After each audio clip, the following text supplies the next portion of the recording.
സ്വരൂപനാം യേശു ദിവ്യകാരുണ്യമായോസ്തിയിൽ വാഴുന്ന സ്നേഹസ്വരൂപനാം യേശു അണയേണമേ എന്നിൽ നിൻ കൃപാമാരിനി ചൊരിയണമേ എൻ്റെ ഹൃത്തിൽ ദിവ്യകാരുണ്യമായോസ്തിയിൽ വാഴുന്ന സ്നേഹസ്വരൂപനാം യേശു.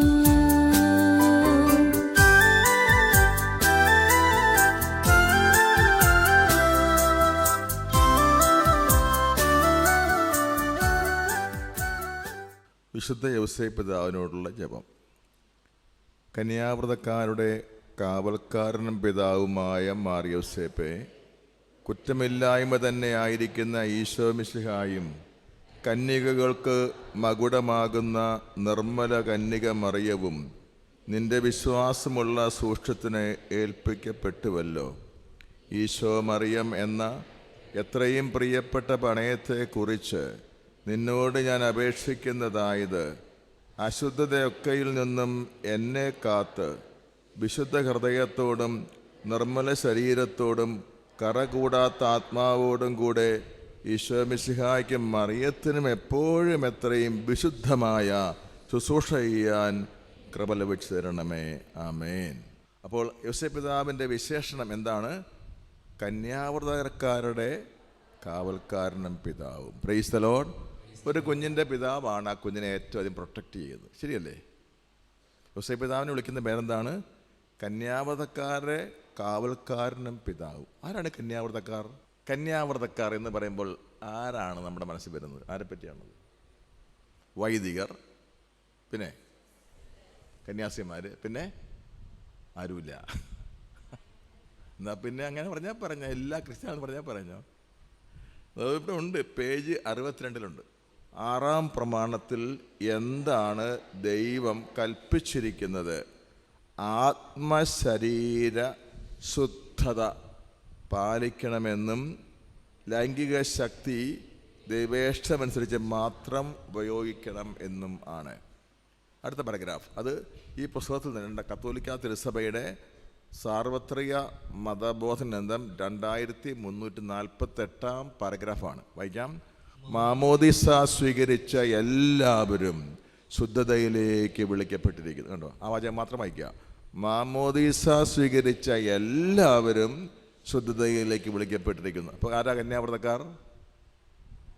മാമോ സ്വീകരിച്ച എല്ലാവരും. ഇനി ആ വാക്യത്തിൻ്റെ താഴെ വായിച്ച്, തൻ്റെ വൈകാരിക ജീവിതം നിർമ്മലമായി നയിച്ചു കൊള്ളാമെന്ന് ജ്ഞാനസ്നാന വേളയിൽ ക്രൈസ്തവൻ വാഗ്ദാനം ചെയ്യുന്നു. അതിൻ്റെ കാരണം നമ്മൾ നേരത്തെ പറഞ്ഞു കഴിഞ്ഞു. കാരണം എന്താ? ജ്ഞാനസ്നാനമേറ്റ ആളുടെ ശരീരം എന്താ? യേശുവിൻ്റെ അവയവമാണ്. ജ്ഞാനസ്നാനം ഏറ്റതിനാൽ തന്നെ നമ്മളുടെ ശരീരം ഈശോയുടെ ശരീരമായി മാറിക്കഴിഞ്ഞു. ഇപ്പോൾ നമ്മൾ കുർബാനയിൽ അപ്പം എടുത്ത് ഇതെൻ്റെ ശരീരമാണെന്ന് കാർമികൻ വാഴ്ത്തുമ്പോൾ അത് 100% യേശു ശരീരമായിട്ട് മാറുന്നുണ്ട്. ട്രാൻസ്സബ്സ്റ്റാൻഷിയേഷൻ അതിന് ദൈവശാസ്ത്രത്തിൽ പറയുന്ന വാക്ക്. അത് സബ്സ്റ്റൻസ് മാറിപ്പോയി. ട്രാൻസ്സബ്സ്റ്റാൻഷിയേഷൻ. നിറം, മണം എല്ലാം പഴയതുപോലെ, പക്ഷേ സത്ത മാറിപ്പോയി. അതുപോലെ തന്നെയുള്ളൊരു മാറ്റം അല്ല മാമോദീസായിൽ സംഭവിക്കുന്നത്. എങ്കിലും ഒരു ട്രാൻസ്ഫോർമേഷൻ ശരിക്കും നടക്കുന്നുണ്ട്. അതെല്ലാ കുദാശകളിലും ഉണ്ട്. വിവാഹം കഴിക്കുമ്പോൾ കണ്ടോ, 2 വ്യക്തികൾ ഒറ്റ ശരീരം പോലെ ഒന്നാക്കപ്പെടുന്നു. കുമ്പസാരം എന്ന കുദാശ സ്വീകരിക്കുമ്പോൾ പാപത്തിൽ മരിച്ചവൻ ഉയർത്തെഴുന്നേൽക്കുന്നു. തിരുപ്പട്ടം എന്ന കുദാശ സ്വീകരിക്കുമ്പോൾ ബലഹീനനായ മനുഷ്യൻ മറ്റൊരു ക്രിസ്തുവായി മാറുന്നു. എല്ലാ കുദാശകളും ഇങ്ങനെയാണ്. അപ്പോൾ മാമോദിസ സംഭവം എന്താണ് അത്ഭുതം? നമ്മളുടെ ശരീരങ്ങൾ മിശിഹായുടെ അവയവമായി തീർന്നു. ഹല്ലേലൂയ.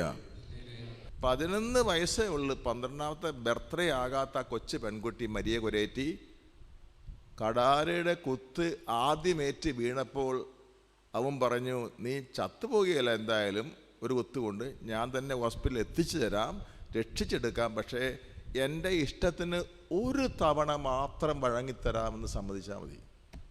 പാപം ഇപ്പം ചെയ്യണ്ട, ഒരു വാക്ക് തന്നാൽ മതി. അവൾക്കറിയാം അവളുടെ ശരീരം ഈശോയുടെ ശരീരമാണ് നന്നായിട്ട് അറിയാവുന്നുണ്ട്. പറഞ്ഞു, ഇല്ല അലക്സാണ്ടർ, ഞാൻ സമ്മതിക്കുകയില്ല. അവൻ കടാരെടുത്ത് വീണ്ടും ആഞ്ഞു കുത്തുന്നു. അങ്ങനെ 3 പ്രാവശ്യം കുത്തുന്നതായി നമ്മൾ ഫിലിമിൽ കണ്ടതെങ്കിലും 18 പ്രാവശ്യം എന്നാണ് ചരിത്രകാരന്മാർ പറയുന്നത്. അപ്പോൾ ഓരോ തവണയും അലക്സാണ്ടർ പറയുന്നുണ്ട്, നിന്നെ ഞാൻ ചുമന്ന് ആശുപത്രി എത്തിച്ച് രക്ഷിക്കാം, പക്ഷെ നീ എനിക്കിപ്പോൾ ഒരു വാക്ക് തരണം, പിന്നീട് എപ്പോഴെങ്കിലും ഒരു പ്രാവശ്യം അശുദ്ധഭാവം ചെയ്യാൻ എൻ്റെ കൂടെ സഹകരിക്കണം. ഇല്ല. ഹല്ലേലൂയ. ഉണ്ടോ? ഇന്ന് ആ കൊച്ചു പെൺകുട്ടിയുടെ ശരീരം സൂക്ഷിക്കാൻ വേണ്ടി ബ്രഹ്മാണ്ഡമായൊരു ബസിലിക്ക ഒരു കളത്തിയെടുത്ത് പണിതിട്ട് ആ ബസിലിക്കയിലെ പ്രധാന അത്താറയിലാണ് മരിയ കൊരിയത്തിൻ്റെ ഭൗതിക ശരീരം വെച്ചിരിക്കുന്നത്. അത് എംബാം ചെയ്തിട്ടുമില്ല, ഫ്രീസറിൽ വെച്ചിട്ടുമില്ല, അനങ്ങാതെ അങ്ങനെ തന്നെ മരിച്ച പോലെ കിടക്കുന്നുണ്ട്. ആ ശരീരത്തിനടുത്ത് നിൽക്കുമ്പോൾ നമ്മൾ പൊട്ടിക്കരയാൻ തുടങ്ങും. എനിക്ക് പല അനുഭവം ഉണ്ടായിട്ടുണ്ട് അവിടെ പോയപ്പോഴൊക്കെ. ഞാൻ അറിയാവുന്ന കരയാണ്. എന്തിനാ കരയണമെന്ന് ചോദിച്ചാൽ എക്സ്പ്ലെയിൻ ചെയ്യാൻ പറ്റുന്നില്ല. അശുദ്ധഭാവം ചെയ്യാതെ ജീവിച്ച ഒരു പെൺകുട്ടിയുടെ മൃതശരീരത്തിന് പോലും എന്തൊരു പവറാന്ന് നോക്കിയേ. നമ്മുടെയൊക്കെ ശരീരത്തിനും അതേ സ്ഥാനമുള്ളതാണ്.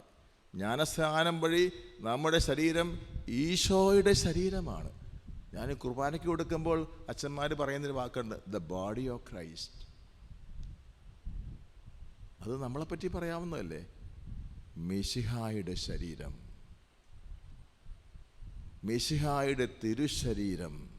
അങ്ങനെ ജീവിക്കുന്ന ധാരാളം പേരുണ്ട്. ഞാൻ അമേരിക്കയിലെ യൂണിവേഴ്സിറ്റി പഠിക്കുമ്പോൾ എൻ്റെ കൂടെ തിയോളജിക്ക് മാസ്റ്റേഴ്സ് തിയോളജി പഠിക്കാനുണ്ടായിരുന്ന എല്ലാവരും സായിപ്പന്മാരായിരുന്നു. അതിലൊരു പെൺകുട്ടിയുടെ പേര് ഞാൻ ഒരിക്കലും മറക്കില്ല, ഓഡ്രി എന്നാണ് അവളുടെ പേര്. അവിടെ 12 വയസ്സാകുമ്പോൾ തന്നെ എല്ലാവരും പ്രണയിക്കണം എന്ന് നിർബന്ധ നിയമമാണ്. എല്ലാ രാഷ്ട്രത്തിൻ്റെ അല്ല, കൾച്ചറൽ. പക്ഷെ ഇവളൊരിക്കാര്യം പ്രണയിച്ചില്ല. 25 വയസ്സായി, കല്യാണം വിവാഹ ജീവിതമാണ് നമുക്ക് കർത്താവിൽ നിന്ന് വെളിപ്പെടുത്തി കിട്ടി. അതുകൊണ്ട് വിവാഹ ജീവിതം നയിക്കാൻ പോവുകയാണ്. അവൾ പറയുകയാണെന്ന് വെച്ചാൽ 25-ാമത്തെ വയസ്സിൽ എല്ലാവരും 25-ാമത്തെ വയസ്സിൽ ഞാനൊരു ജീവിത പങ്കാളിയെ കണ്ടെത്താൻ ശ്രമിച്ചു. പ്രണയിച്ചതല്ല, ഞാൻ കണ്ടെത്താൻ ശ്രമിച്ചിട്ടുണ്ട്. പക്ഷേ അവിടുത്തെ രീതി വെച്ചാൽ 1 വർഷത്തിന് മുമ്പ് നിശ്ചയിച്ചിട്ട് 1 വർഷം കഴിയുമ്പോൾ കല്യാണം നടക്കുന്നത്. പക്ഷെ എൻ്റെ അച്ഛൻ കുർബാന എനിക്ക് വേണ്ടി പ്രാർത്ഥിക്കുന്നത് എന്തിനാണെന്നറിയാമോ?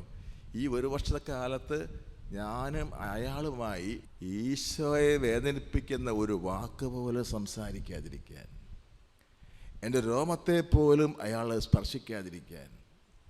പക്ഷെ എല്ലാ കുർബാനിലും പ്രാർത്ഥിക്കണം. എൻ്റെ ഇമെയിൽ എടുത്ത് നോക്കിയപ്പോൾ കാണിച്ചു തരാം. ജിമെയിൽ തുറന്ന് കിടപ്പുണ്ടാവും. കണ്ടോ, എങ്ങനെയും ജീവിക്കാൻ സമൂഹം അനുവദിക്കുന്ന ഒരു സംസ്കാരത്തിൽ ജീവിക്കുന്ന മദാമ്മ പെങ്കൊച്ച് പറയുന്നത് കേട്ടോ. വിവാഹം പവിത്രമായ ഒരു ജീവിതമാണ്, അതിന് ഒരുങ്ങുന്ന കാലഘട്ടമാണ്. വിവാഹത്തിൻ്റെ ആ നിമിഷം വരെയുള്ള യുവത്വം, അത് പൂർണ്ണ കന്യാത്വത്തിൽ ജീവിക്കണം. അതേപ്പറ്റി സഭ പഠിപ്പിക്കുന്നത് അങ്ങനെ തന്നെയാണ്. നമ്മളിപ്പോൾ വായിച്ചതിൻ്റെ അടുത്ത പാരഗ്രാഫ് വായിച്ചേ.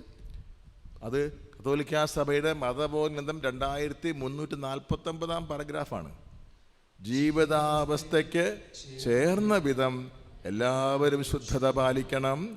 വിവാഹിതർ ദാമ്പത്യ ശുദ്ധത പാലിക്കാൻ കടപ്പെട്ടിരിക്കുന്നു. മറ്റുള്ളവരാകട്ടെ വിരക്തിയിൽ ശുദ്ധത പാലിക്കുന്നു. കണ്ടോ, വിരക്തി എന്നതിനർത്ഥം ഡിറ്റാച്ച്മെന്റ് എന്നാണ്, അല്ലേ? ആബ്സ്റ്റൈനിങ് ഫ്രം ഓൾ സെക്ഷൽ എൻജോയ്മെന്റ് ആണ് വിരക്തി. ലൈംഗികത എല്ലാവർക്കും ദൈവം തന്നിട്ടുണ്ട്. ലൈംഗികത ഉപയോഗിച്ച് സന്തോഷിക്കാൻ പറ്റും. പക്ഷേ അത് വിവാഹമെന്ന പരിശുദ്ധ കൂദാശ സ്വീകരിച്ചതിന് ശേഷം ആ ദിവ്യകൂദാശയിൽ ദൈവം പങ്കാളിയായി തന്ന വ്യക്തിയുമായിട്ട് മാത്രം, അതും ദൈവേഷ്ടപ്രകാരം മാത്രമേ ആ ലൈംഗിക സന്തോഷം അനുഭവിക്കാൻ പാടുള്ളൂ. അല്ലാത്തവരെല്ലാം വിരക്തിയാണ്. 100% ലൈംഗിക സന്തോഷങ്ങൾ പൂർണ്ണമായി മാറി നിൽക്കണം. മനസ്സിൽ പോലും ഒരു ലൈംഗിക ആനന്ദം അനുഭവിക്കാത്ത അവസ്ഥയ്ക്കാണ് വിരക്തി. മനസ്സിൽ പോലും, മനസ്സുകൊണ്ട് പോലും, ഭാവന കൊണ്ട് പോലും, സംസാരവും മറ്റൊന്നും കൊണ്ടും ഒരു പോറലും ശുദ്ധതയ്ക്ക് ഒരു പോറൽ പോലും ഏക്കാത്ത ജീവിതത്തിൻ്റെ പേരാണ് വിരക്തി. ഹല്ലേലൂയ. നിങ്ങൾ ആലോചിച്ച് നോക്കിയേ, തിരുപ്പട്ട കൂദാശയ്ക്ക് വേണ്ടി ഒരു വൈദികാർത്തി 10 മുതൽ 15 വർഷം വരെ ഒരുങ്ങുകയാണ്. തിരുപ്പട്ട കൂദാശയ്ക്ക് സമാനമായൊരു കൂദാശയാണ് വിവാഹം എന്ന കൂദാശ. 2 റൂട്ടാണെന്ന് മാത്രം. പരിപൂർണതയിലേക്ക് എത്താൻ, സ്വർഗത്തിലേക്ക് പോകാൻ 2 വഴികളാണെന്ന് മാത്രം, വ്യത്യസ്ത വഴികളാണെന്ന് മാത്രം. 2ൻ്റെ ഉദ്ദേശം ഒന്ന് തന്നെ, സ്വർഗം പ്രാപിക്കുക, പരിശുദ്ധിയുടെ പൂർണ്ണതയായ ദൈവത്തെ സ്വന്തമാക്കുക. അതിന് കുറേ പേര് വിവാഹം എന്ന ആ റൂട്ടിൽ പോകുന്നു, വേറെ കുറേ പേര് സമർപ്പണ ജീവിതത്തിൻ്റെ റൂട്ടിൽ കൂടെ പോകുന്നു. സുഹൃതസമ്പന്നമായ ജീവിതം നയിക്കുന്നവൻ മാത്രമേ തിരുപ്പട്ട കൂദാശ സ്വീകരിക്കാൻ പാടുള്ളെങ്കിൽ, സുഹൃതസമ്പന്നമായ ജീവിതം നയിക്കുന്നവനെ വിവാഹത്തിന് അണയാൻ പാടുള്ളൂ. അത് തിരുപ്പട്ടത്തേക്കാൾ ഗ്രേഡ് കുറഞ്ഞ ഒരു കൂദാശയല്ല. Praise the Lord. അതുകൊണ്ട് കല്യാണം കഴിക്കാൻ ആർക്കെങ്കിലും ഇൻറ്റൻഷൻ ഉണ്ടെങ്കിൽ, ആഗ്രഹമുണ്ടെങ്കിൽ, അവർ ഇന്ന് തന്നെ എല്ലാ അശുദ്ധ ജീവിതം അവസാനിപ്പിച്ചോളണം. ശുദ്ധതയ്ക്കെതിരായ പാപങ്ങളെപ്പറ്റി പഠിക്കാൻ പോവാണ്. പേജ് 65. അത് അതിൻ്റെ ഏറ്റവും ടോപ്പിലുള്ളത് ആദ്യം ഒന്ന് വായിക്കാം. അത് ഈ പുസ്തകത്തിൽ നിന്നുള്ളതാണ്. കണ്ടോ, കത്തോലിക്ക സഭയുടെ മതബോധൻ ഗ്രന്ഥം 2390. വായിക്കാം. ലൈംഗികാനന്ദം വിവാഹം കഴിച്ചവർക്ക് അവകാശപ്പെട്ടതാണ്. പക്ഷേ വിവാഹം കഴിക്കാത്തവർക്കും കഴിച്ചവർ പോലും വിവാഹത്തിൻ്റെ ഉള്ളിലുള്ള പങ്കാളിയുമായിട്ടല്ലാതെ പുറത്തുള്ളവരുമായിട്ടുള്ള ബന്ധവും നിഷിദ്ധമാണ്. അത് തിരുസഭ പഠിപ്പിക്കുന്നത് ഇങ്ങനെയാണ്. എല്ലാവരും ഉറക്കെ വായിക്കാം. വിവാഹ ജീവിതത്തിനുള്ളിൽ മാത്രമാണ് ലൈംഗിക ബന്ധം നടക്കേണ്ടത്.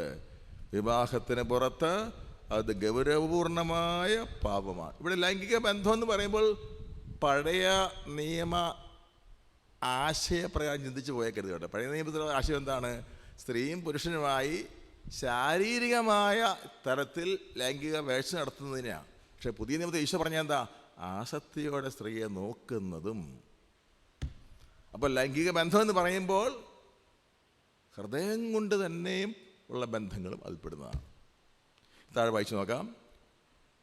ശുദ്ധതയ്ക്കെതിരായ ഗൗരവപൂർണ്ണ പാപങ്ങൾ: സ്വയംഭോഗം, അവിവാഹിത വേഴ്ച, അശ്ലീല കല, സ്വവർഗഭോഗ പ്രവൃത്തികൾ എന്നിവ ശുദ്ധതയ്ക്ക് എതിരായ ഗൗരവപൂർണമായ പാപങ്ങളാണ് എന്ന് കത്തോലിക്ക തിരുസഭയുടെ മതബോധൻ ഗ്രന്ഥം 2396 ഖണ്ഡികയിൽ സഭ പഠിപ്പിക്കുകയാണ്.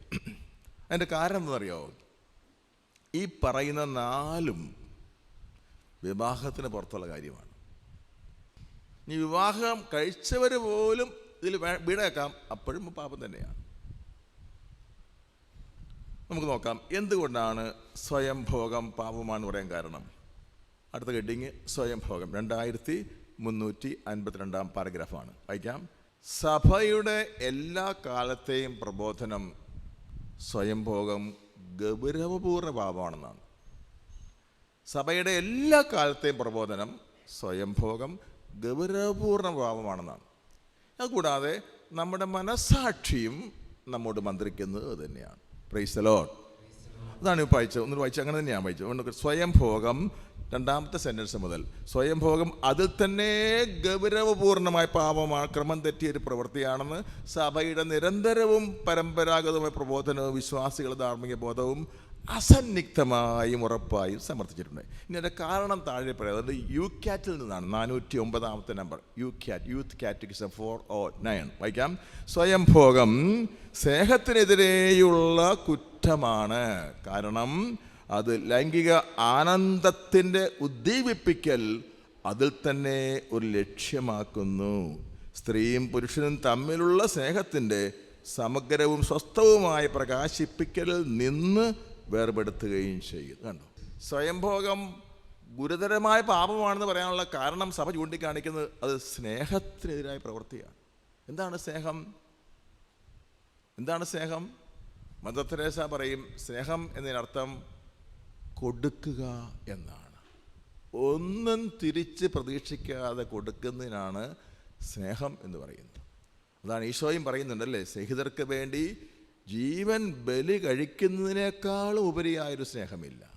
ഈശോ കുരിശിൽ ജീവൻ ബലി കഴിച്ചപ്പോൾ എന്തെങ്കിലും നന്ദിയോ നല്ല വാക്കോ പ്രതീക്ഷിച്ചോ? ഇല്ല. നമ്മൾ രക്ഷപ്പെടണം.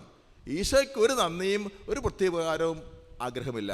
നമ്മൾ രക്ഷപ്പെടണം, ഒറ്റ ലക്ഷ്യം ഈശോയ്ക്കുള്ളൂ. അതാണ് സ്നേഹം എന്ന് പറയുന്നത്. അപ്പോൾ ഒരു ഭാര്യയും ഭർത്താവും, വിവാഹം കഴിച്ചൊരു ഭാര്യയും ഭർത്താവും സ്നേഹത്താൽ പ്രേരിതരായിട്ടാണ് ലൈംഗികതയിൽ ഏർപ്പെടേണ്ടത്. എന്ന് വെച്ചാൽ എന്താ? സ്നേഹത്താൽ പ്രേരിതരായിട്ടാകുമ്പോൾ സ്വാർത്ഥത ഉണ്ടാകാൻ പാടില്ലല്ലോ. അതുകൊണ്ട് നമ്മുടെ വീടുകളിൽ പണ്ട് കാലത്ത് നമ്മുടെ കുടുംബങ്ങളിലൊക്കെ അനേകം മക്കളുണ്ട്. ഒരു കുടുംബത്തിൽ കൃത്യമായൊരു നമ്പരല്ല. ചില വീട്ടിൽ 5, ചില വീട്ടിൽ 8, ചില വീട്ടിൽ 10, ചില വീട്ടിൽ 12, ചില വീട്ടിൽ 13, ചില വീട്ടിൽ 2, ചില വീട്ടിൽ 1. എന്നാൽ ഇപ്പം മിക്കവാറും എല്ലാ കുടുംബങ്ങളിലും 2 അല്ലെ 3ലേക്ക് കൃത്യമായിട്ടങ്ങ് ചേർത്ത് വെച്ചിരിക്കുക. അത് മനഃപൂർവ്വം ചെയ്തിരിക്കുകയെന്ന് ഉറപ്പാണ്. മക്കളെ നിയന്ത്രിക്കാൻ വേണ്ടി കൃത്രിമ മാർഗങ്ങൾ ഉപയോഗിച്ചുകൊണ്ടാണ് ഈ 2 എന്ന രീതിയിലേക്ക് വന്നിരിക്കുന്നത്. അത് കർത്താവിൻ്റെ ഇഷ്ടത്തിന് നേരെ വിപരീതമാണ്. ഇത് വിപരീതമാണ്. അത് ലോകം പറഞ്ഞ ഒരു ചില പ്രിൻസിപ്പിൾസിനെ നമ്മൾ വിഴുങ്ങിയത് കൊണ്ടാണ്. അപ്പോൾ ഞാൻ പറഞ്ഞു വരുന്നത്, അങ്ങനെ 2 അല്ലെ 1 അല്ലെ ചില ഇപ്പോഴത്തെ ചെറുപ്പക്കാർ കല്യാണം കഴിക്കുന്നവരൊരു തീരുമാനം, കല്യാണം കഴിച്ചാൽ ഉടനെ മക്കൾ ഉണ്ടാകണ്ട, അതിൽ സ്റ്റാറ്റസ് ചേർന്നതല്ല. 2-3 കൊല്ലം തുള്ളിക്കളിച്ച് നടന്ന ശേഷം മക്കൾ ഉണ്ടായാൽ മതി. ഇന്നാളൊരു പയ്യൻ വിളിച്ചിരിക്കുകയാണ് എന്നെ വേദനയോടെ. എനിക്കറിയാവുന്നതാണ് ആ പയ്യനെ, ആ പെൺകുട്ടി എനിക്കറിയാവുന്നതാണ്. 2 പേരും നല്ല വിശ്വാസവും ഭക്തിയുള്ള കുടുംബത്തിൽപ്പെട്ടവരാണ്. അങ്ങനെയാണ് കല്യാണം തന്നെ നടന്നത്. പ്രണയിച്ചൊന്നുമല്ല, മാതാപിതാക്കൾ ആലോചിച്ച് നടത്തിയ കല്യാണമാണ്. കല്യാണം കഴിഞ്ഞ് 1 കൊല്ലത്തിനകത്ത് അവൾ ഒരു കുഞ്ഞിനെ പ്രസവിച്ചു. കുഞ്ഞിനെ പ്രസവിച്ചത് അവളുടെ വീട്ടുകാർക്ക് ഇഷ്ടപ്പെട്ടില്ല. അവളുടെ കരിയർ അവൻ നശിപ്പിച്ചെന്നാണ് അവർ പറയുന്നത്. 5 കൊല്ലം കഴിഞ്ഞ് കുഞ്ഞുണ്ടായാൽ മതിയെന്നായിരുന്നു അവളുടെയും അവളുടെ വീട്ടുകാരുടെ ആഗ്രഹം എന്നാണ് പയ്യൻ പറയുന്നത്. അങ്ങനെയാണ്. അതുകൊണ്ട് ഒരു തരത്തിൽ പറഞ്ഞാൽ അവൾ സെപ്പറേറ്റഡ് ആയിപ്പം. കണ്ടോ എന്തൊരു പിഴച്ച ലോകാന്ന് നോക്കി. വിവാഹം കഴിച്ചിട്ട് കുഞ്ഞുണ്ടാകുന്നത് തെറ്റ് എന്ന് ആര് പറയുന്നു? ആണും പെണ്ണും പറഞ്ഞാൽ പിന്നെ ഒരു വിവേകമില്ലാത്ത പക്വതയില്ലാത്ത ചിന്ത. ഇത് മാതാപിതാക്കൾ പറയുന്നു അങ്ങനെ. അപ്പോൾ പിന്നെ അവരുടെ സെക്സ് സ്വാർത്ഥതയുള്ളതല്ലേ? അവർക്ക് അങ്ങനെയാണെങ്കിൽ ലൈംഗികതയ്ക്ക് അവകാശം പോലും ഇല്ലല്ലോ. കാരണം ലൈംഗികത ഇവിടെ പറയുകയാണ്, സ്നേഹത്തിൻ്റെ പ്രകാശനമായിരിക്കണം ലൈംഗികത. ക്രിസ്തീയ കാഴ്ചപ്പാടിൽ ലൈംഗികത എപ്പോഴും യഥാർത്ഥ സ്നേഹത്തിൻ്റെ പ്രകാശനമായിരിക്കണം. എന്ന് വെച്ചാൽ ഭർത്താവിന് ഭാര്യയോടുള്ള നിർമ്മലവും നിസ്വാർത്ഥവുമായ സ്നേഹം പ്രകടിപ്പിക്കാനായിരിക്കണം സെക്സ്. ഭാര്യയ്ക്ക് ഭർത്താവിനോടുള്ള നിർമ്മലവും നിസ്വാർത്ഥവുമായ സ്നേഹം പ്രകടിപ്പിക്കാനായിരിക്കണം സെക്സ്. സ്വന്തം സുഖം അന്വേഷിക്കുന്നില്ല, പങ്കാളിയുടെ നന്മ മാത്രം ലക്ഷ്യമാക്കുന്നൊരവസ്ഥ. അപ്പോൾ പുതിയ ധാരാളം മക്കൾ ഉണ്ടാകാൻ അവർ കൊതിക്കും. ഞാൻ അമേരിക്കയിൽ ഒരു മാമൂസം മുക്കിയപ്പോൾ ഒരു സായിപ്പ് എന്നെ ഒന്ന് പ്രത്യേകം ക്ഷണിച്ച അയാളുടെ കുട്ടിയെ മാംസം ചെന്ന 12ാമത്തെ കുട്ടി. എൻ്റെ സായിപ്പ് മാമൂസ കഴിഞ്ഞപ്പോൾ എൻ്റെ ചെവി പറയാ, ഇനിയും കർത്താവ് എന്നാൽ സ്വീകരിക്കുക വെച്ചോ. അപ്പം അയാളൊരു ഈ ഗാർഡൻ വെക്കുന്ന പണിക്കാരനാണ്, കൂലിപ്പണിക്കാരനാണ്. അപ്പോൾ അവിടുത്തെ രീതി അനുസരിച്ച് പബ്ലിക് സ്കൂൾ, ഗവൺമെൻറ് സ്കൂൾ വിട്ട് കഴിഞ്ഞാൽ പിള്ളേരെല്ലാ തെറ്റുകളും പഠിപ്പിക്കപ്പെടുന്നത് കൊണ്ട് ഒന്നുകിൽ പണമുള്ളവരാണെങ്കിൽ കാത്തലിക് സ്കൂളിൽ വിടും, അല്ലെങ്കിൽ ഹോം സ്കൂളിംഗ് ആണ്. ഞാൻ ആ സായിപ്പിൻ്റെ ഭാര്യയെ കണ്ടെനിക്ക് സങ്കടം വന്ന്, വെറുതെ ഒരു അസ്ഥിപഞ്ജരം. കാരണം 10 മക്കൾ സ്കൂളിൽ പഠിക്കുന്ന പ്രായത്തിലുള്ളവരാണ്. ഈ 10 മക്കൾക്കും വേണ്ടി അമ്മയാണ് ടീച്ചർ. ഈ അമ്മ 10 മക്കളുടെയും കരിക്കുലം പഠിച്ച് മുൻകൂട്ടി പഠിച്ച് ഈ മക്കളെ വീട്ടിൽ പഠിപ്പിക്കും. കാരണം പുറത്തു പോയി മോശമായി പോകാൻ സാധ്യതയുള്ളതുകൊണ്ട് സായിപ്പ് മാത്രം പണിയെടുക്കാൻ പറ്റുള്ളൂ, അമ്മ വീട്ടിൽ ഇരിക്കണ്ടേ. എന്നെ ഡിന്നറിനെ വിളിച്ചിരുന്നു. അവർക്ക് ഡിന്നർ പ്രധാനപ്പെട്ട ആഹാരം, ഏക ആഹാരമാണത്. അന്ന് അവിടെ വിളമ്പിയത് 1 കഷ്ണം ബ്രെഡും 1/2 കപ്പ് കട്ടൻ ചായയും മാത്രം. എന്നിട്ട് സായിപ്പ് പറഞ്ഞു, വച്ചാൽ 1-2 മക്കളായതെങ്കിൽ ഞങ്ങൾക്ക് നല്ല അടിച്ചുപൊളി ജീവിക്കാൻ, പക്ഷേ ഞങ്ങൾ കർത്താവിനെ ആദരിക്കുന്ന വെച്ചാ, ഇനി 13ാമത്തെ തന്നാൽ ഞങ്ങൾ സ്വീകരിക്കുക വെച്ചാ. എന്നിട്ട് ആ സ്ത്രീ എന്ന് പറഞ്ഞാൽ അവിടെ ഷെവർലയുടെ ഒരു പഴയ ടെമ്പോ ഉണ്ട് ആ വീട്ടിൽ. 2 ട്രിപ്പ് അടിക്കും എല്ലാ ശനിയാഴ്ചയും പള്ളി. കാരണം ശനിയാഴ്ച അമേരിക്കൻ പള്ളികൾ കുമ്പസാര ദിവസമാണ് ശനിയാഴ്ച. ഞായറാഴ്ച കുർബാനയ്ക്കുള്ള ഒരുക്കമായി നല്ല നല്ല സായിപ്പ്മാരെല്ലാം കുമ്പസാരിക്കും ശനിയാഴ്ച വന്നിട്ട്. ഈ മക്കളെ കൊണ്ടുവന്ന് കുമ്പസാരിപ്പിക്കുക അമ്മച്ചീനിടയ്ക്ക് എല്ലാ ശനിയാഴ്ച ഉണ്ടോ. അപ്പോൾ വിശുദ്ധിക്ക് എന്തൊരു സ്ഥാനമാണെന്ന് നോക്കിയേ. അപ്പോൾ ആ ഭാര്യയും ഭർത്താവും കഠിനാധ്വാനം ചെയ്യുന്നു, മക്കൾക്ക് വേണ്ടി ജീവൻ ബലി കഴിക്കുന്നു. അക്ഷരാർത്ഥത്തിൽ ഉണ്ടാകുന്ന മക്കളെല്ലാം സന്തോഷം സ്വീകരിക്കുന്നു. പക്ഷേ ദാരിദ്ര്യമുണ്ട്, കഷ്ടപ്പാടുണ്ട്, പട്ടിണിയുണ്ട്, സാരമില്ല. Praise the Lord. നീ ചാലു തേടുന്ന ഞാൻ